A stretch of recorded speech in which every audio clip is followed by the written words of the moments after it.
Hello, everyone. Welcome to the NewsBrowse News broadcast. CBS News reports on the mixed messages emerging from the White House regarding the potential conflict with Iran. President Trump announced a pause in a U.S. operation in the Strait of Hormuz, which had only begun 2 days prior.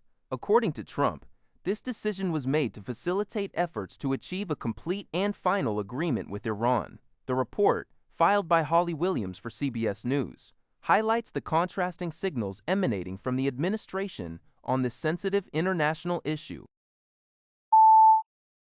NPR reports that Iran's Revolutionary Guard has stated that safe passage through the Strait of Hormuz will now be provided.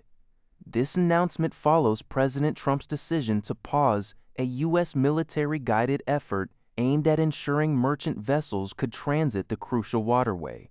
According to NPR, traffic through the Strait of Hormuz had been effectively closed since February 28, when the United States and Israel launched an attack on Iran, leading to significant global economic disruption. The Revolutionary Guard's Navy Command issued a statement on social media, thanking ship captains and owners for their cooperation and adherence to Iranian regulations. The statement suggested that with the end of aggressors' threats and the implementation of new procedures, safe and sustainable passage would be ensured, though these new procedures were not detailed.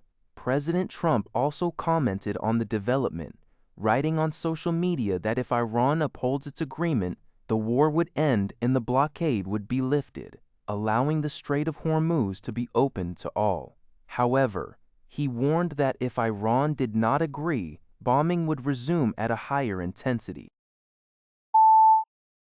According to Al Jazeera, the United States has paused its naval escorts through the Strait of Hormuz, following successful mediation efforts led by Pakistan.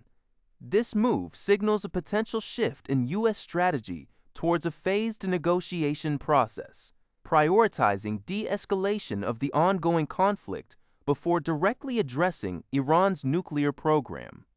President Donald Trump announced the pause, citing progress towards an agreement with Iran. U.S. Secretary of State Marco Rubio stated that the military phase of the operation was concluded and that the U.S. now seeks a memorandum of understanding for future negotiations. This marks a departure from the initial U.S. position, which insisted on a comprehensive deal that included Iran's nuclear program. Experts suggest this concession acknowledges the current geopolitical realities and the infeasibility of resolving all issues simultaneously. Despite the diplomatic progress, significant gaps remain, particularly regarding the administration of the Strait of Hormuz. Both sides are navigating complex timelines, including upcoming summits and the Hajj pilgrimage, which add pressure for some form of agreement without guaranteeing its substance. Al Jazeera notes that while this pause is a limited confidence-building measure, it increases the chances of a short-term deal.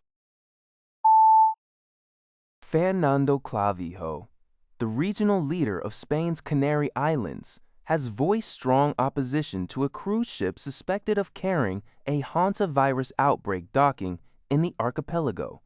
In a radio interview on Wednesday, Clavijo stated that his local government had not received any official notification regarding the potential docking.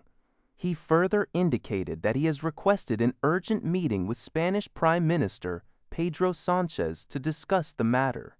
According to Reuters, the final decision on whether the ship can dock rests with Spain's central government, not regional authorities. NHK. CBS News reports on a concerning development from South Africa. Health officials there have announced that 2 passengers who disembarked from a hantavirus-stricken cruise ship may be infected with a rare strain of the virus. What makes this particularly alarming, according to authorities, is that this specific strain has the potential to spread from one human to another. This raises immediate questions about public health protocols and potential containment measures. The report highlights the ongoing vigilance required by global health organizations in monitoring and responding to unusual viral strains. Tom Hansen has the latest on this unfolding story. That's all for this video. Thank you for watching. See you in the next video.